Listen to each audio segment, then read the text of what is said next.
علیکم ویورز، آج کا پہلا سوال ہے رحمان اظہر ہیں چائنا لاہور، پتہ نہیں کوئی چائنا ٹاؤن ہوگا لیکن میرے پاس جو لکھا ہوا ہے وہ صرف چائنا ہے۔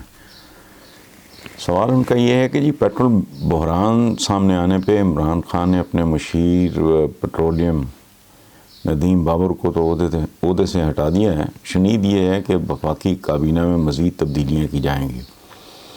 میرا سوال یہ ہے کہ جب عمران خان جانتے ہیں کہ ان کے ارد گرد کرپٹ یا نالائق لوگوں کا ٹولہ ہے تو پھر وہ انہیں بڑی ذمہ داریاں سونپتے ہی کیوں ہیں؟ انہیں اپنی ٹیم میں کوئی قابل بندہ نہیں ملتا؟ رحمان اظہر صاحب، ہم لوگوں کی، ہم عوام کی یا قوم کی صورتحال یہ ہے کہ جائیں تو جائیں کہاں؟ پچھلے بھی کرپٹ تھے، ان سے پچھلے بھی کرپٹ تھے، اب عمران خان کہاں سے بندے امپورٹ کریں؟ یہی مٹیریل ہے جو ملک میں اویلیبل ہے۔ یہاں تو دوری شہریت جو ہے وہ عذاب بن جاتی ہے اور بننی چاہیے بھی۔ ظاہر بندے امپورٹ تو نہیں کیے جا سکتے۔ اس قول میں جو ہمارے اسلاف کا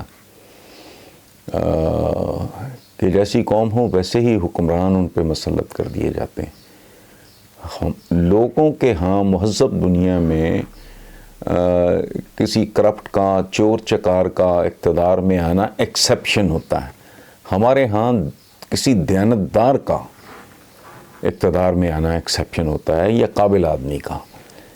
آپ اس ملک کی تاریخ اٹھا کے دیکھیں کس ٹائپ کے لوگ پالیٹکس میں آتے ہیں، یہاں سے شروع کرتے ہیں نا جی۔ دو اہم ترین شعبے جو ہمارے ہیں اس میں نالائق ترین لوگ آتے ہیں۔ دوسرا آپ سمجھ گئے ہوں گے، جو معذور ہے، نابینا ہے، یہ وہ جاؤ اس کو یہ اچھا۔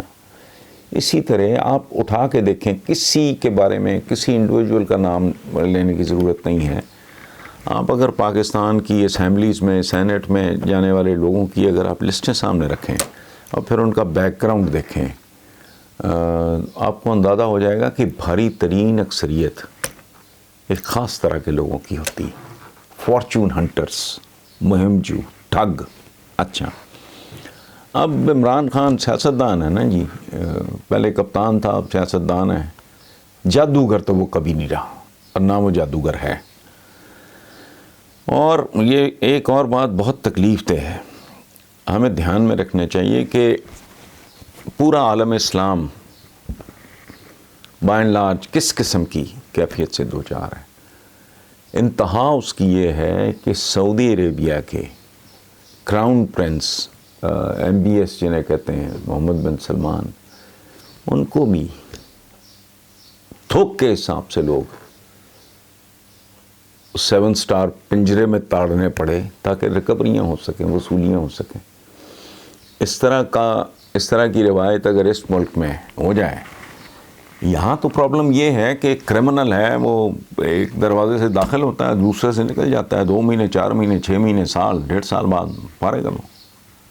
یہاں بھی اگر صحیح معنوں میں سپیڈی ملٹری کورٹس ٹائپ چیز کوئی ہو تو اور پے در پے مثالیں قائم کر دی جائیں تو معاملہ ٹھیک ہو جائے گا۔ باقی اگر ہمارے مقدس ترین شہروں والے ملک میں، ایک مسلمان ملک میں جہاں سے اسلام طلوع ہوا، وہاں بھی اگر یہ حال ہے، منصفانہ وسائل کی منصفانہ تقسیم کا وجود نہیں ہے، حالانکہ اسلام کی بنیادی طور پہ سیاسی اور اقتصادی پالیسی میں آپ کے ساتھ شیئر کروں، عرض کروں، وہ 2 سطروں پہ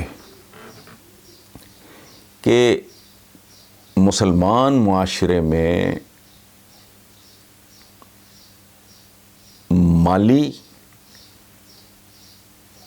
اور سیاسی طاقت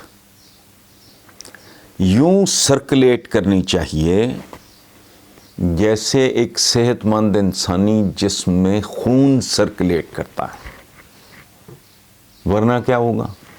کو کلوٹنگ ہو جائے گی، ہائی بلڈ پریشر ہو جائے گا، لو بلڈ پریشر ہو جائے گا۔ تو ہمارے ہاں تو ساری صورتحال ہی الٹ پلٹ ہو چکی ہے۔ جو بات آپ کر رہے ہو، میرا نہیں ذاتی خیال کہ 2-2.5 سال میں، ہاں ایک ایسا ملک ہے میں ایک چھوٹی سی مثال دے رہا ہوں. انہوں نے کہا کہ یہ اچانک وہاں اتنا اسلحہ تھا جس کا حساب ہی کوئی نہیں. تو کہا گیا، ایک بار کہا گیا، 2 بار کہا گیا، اور اس کے بعد اتفاق ایسا ہے کہ اسلحہ نکل آیا سربراہ مملکت کے بھائی سے یا بیٹے کے، پتہ نہیں، اس کو گولیوں سے اڑا دیا گیا. تو سڑکیں بھر گئیں اسلحے سے. لوگوں نے راتوں رات اپنے گھر خالی کر دیے، اور جتنا جس کے پاس اسلحہ تھا انہوں نے باہر گلیوں، سڑکوں، بازاروں میں پھینک دیا.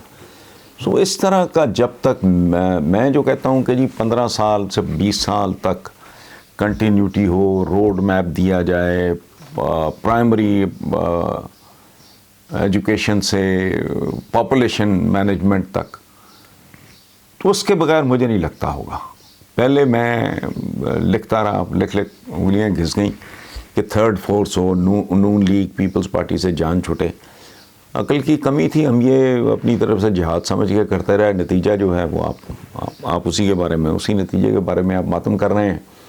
تو اب میں ایک اور نتیجے پہ پہنچا ہوں، اللہ بہتر جانتا ہے وہ صحیح ہے غلط ہے، کہ اس کے بغیر اس ملک کی جو ہے صورتحال وہ پٹڑی پہ نہیں چڑھ سکتی. پھر لگے گا کو 200, 400, 500 سال بھول جائیں، کئی نسلیں بھول جائیں، پھر پتہ نہیں انسان بنتے بنتے کتنی دیر لگے گی. اب تو جبر کے علاوہ، جبر ہے جبیرہ سے. یہ کوئی بری یا کوئی منفی بات نہیں ہے، یہ ہمارے یہاں کہا ہے کہ جابر حکمران کی ضرورت ہے. جابر نکلا ہے جبیرہ سے. بازو ٹوٹ جاتا ہے، پرانے زمانے میں ہوتا تھا، میرے ساتھ بھی ہوا، لیفٹ آرم، وہ جھٹکا مار کے، وہ پہلوان نے مجھے ٹریٹ کیا تھا، دوست اٹھا کے لے گئے تو سیدھا کر کے اس نے بس ایک چیخ کے بعد کام ٹھیک ہو گیا. اس کے بعد اس نے وہ پھٹیاں سی لگانی شروع کر دی. ان پھٹیوں کو جبیرہ کہتے ہیں، some thing which keeps things straight. تو جب تک وہ نہیں ہوتا اس وقت تک آپ بھی کڑتے رہیں، ہم بھی کڑ رہے ہیں.